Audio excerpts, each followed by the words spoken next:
बिस्मिल्लाहिर्रहमानिर्रहीम। अस्सलाम वालेकुम। वेलकम टू पाक junior school and college official YouTube channel. 10th biology है और चैप्टर 14 हम तकरीबन हाफ से ज़्यादा चैप्टर कवर कर चुके हैं और चैप्टर 14 में आज का हमारा टॉपिक होगा sexual reproduction in flowering plants, कि वो वाले पौधे जिनमें फूल पैदा होते हैं वो सेक्सुअल रिप्रोडक्शन जो है वो किस तरह से करते हैं, तो वो हमने यहाँ पे पढ़ना है। लेकिन आज हम जो है वो जस्ट एंड जस्ट फ्लावर का स्ट्रक्चर पढ़ेंगे कि फूल जो है वो उसकी साख्त किस तरह की होती है। अब क्यों वाई फ्लावर, हम सिर्फ फ्लावर का स्ट्रक्चर क्यों यहाँ पे पढ़ने वाले हैं, उसकी वजह ये है कि जो प्लांट बॉडी होती है, पौधे की जो मुकम्मल बॉडी, उसको हम दो पार्ट्स के अंदर डिवाइड करते हैं। एक को हम कहते हैं रिप्रोडक्टिव पार्ट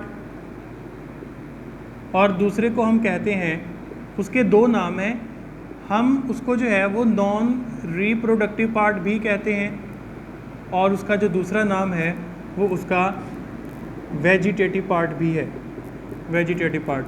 तो ये दोनों एक ही हिस्सों के नाम हैं। तो जो रिप्रोडक्टिव पार्ट होता है ये वो वाला पार्ट होता है which take part in sexual reproduction. ये वो वाला हिस्सा होता है जो प्लांट की सेक्सुअल रिप्रोडक्शन में हिस्सा लेता है। और इसमें सबसे बेहतरीन एग्जांपल क्या चीज़ है, इसमें सबसे बेहतरीन चीज़ है फूल, फ्लावर।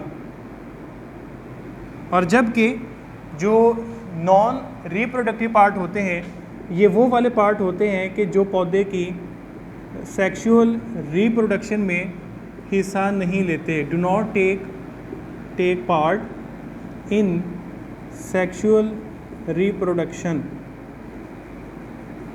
सेक्सुअल रिप्रोडक्शन में हिस्सा नहीं लेते। और इसमें क्या चीज़ें आती हैं, इसमें आती है प्लांट की रूट, उसकी शूट और उसके लीफ वगैरह, यानी कि फूलों के अलावा बाकी सारा हिस्सा वो नॉन रिप्रोडक्टिव पार्ट में आ जाता है।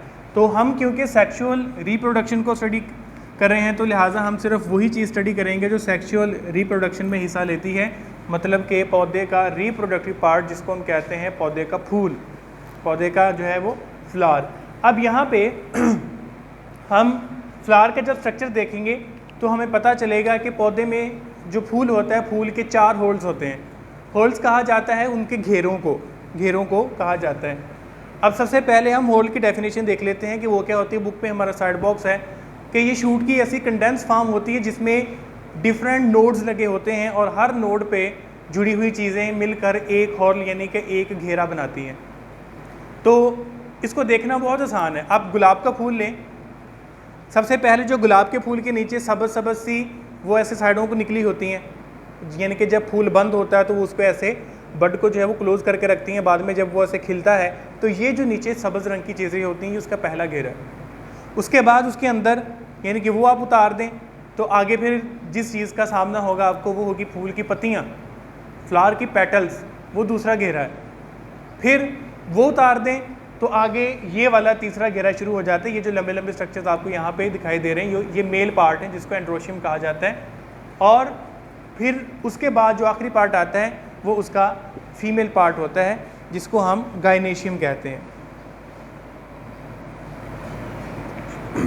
तो आज हमने पढ़ना है उसका जो है वो पहले 2 पार्ट्स और उसके साथ हम एंड्रोशियम को भी मिलाएंगे।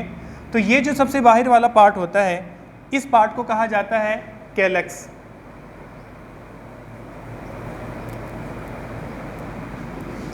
ये वाला पार्ट जो है ये होता है कैलेक्स और इसकी जो है वो हर एक यूनिट को कहते हैं सीपल, यानी कि ये भी एक सीपल है और ये भी एक सीपल है। तो इन दोनों को हम कैलेक्स कहते हैं। कैलेक्स के बाद जो अंदर वाला घेरा होता है जहाँ पर फूल की पत्तियाँ होती हैं, यानी कह लें कि अगर ये गुलाब का फूल होता तो ऐसे जो है वो गुलाब के फूल की पत्तियाँ जो हैं वो इसके अंदर यूँ लगी हुई होती हैं, यूँ ऐसे। अब ये जो गुलाब के फूल की पत्तियाँ, ये किसी भी फूल की पत्तियाँ, इनको कहा जाता है पेटल और पेटल के मुकम्मल घेरे को कहा जाता है कोरोला।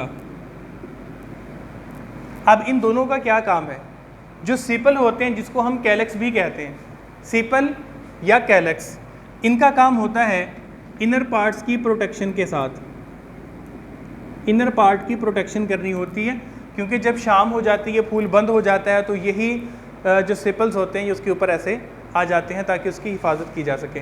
और जो पेटल्स होते हैं इनका काम क्या है? इनका काम है कि ये पोलिनेशन में हेल्प करते हैं।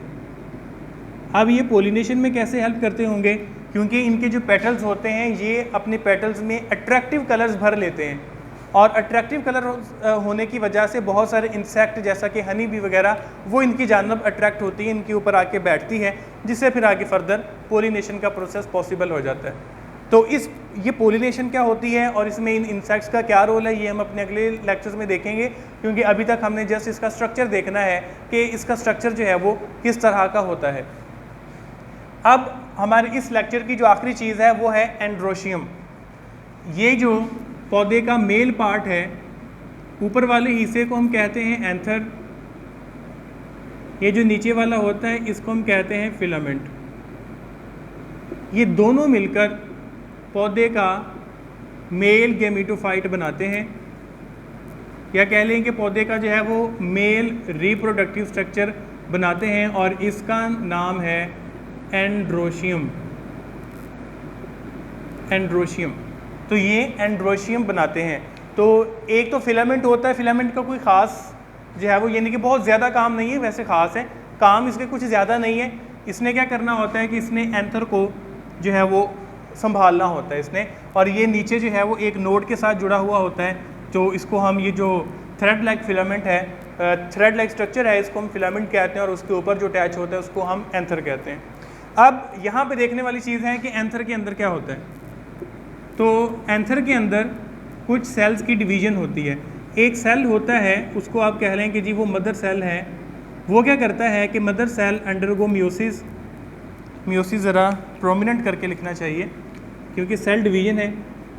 तो अंडरगो मियोसिस, जैसे ही मियोसिस होती है तो माइक्रोस्पोर्स बनते हैं। माइक्रोस्पोर्स, याद रखें ये सारा काम कहाँ पे हो रहा है? ये एंथर के अंदर हो रहा है, ठीक है। माइक्रोस्पोर्स बनते हैं जब मियोसिस होती है।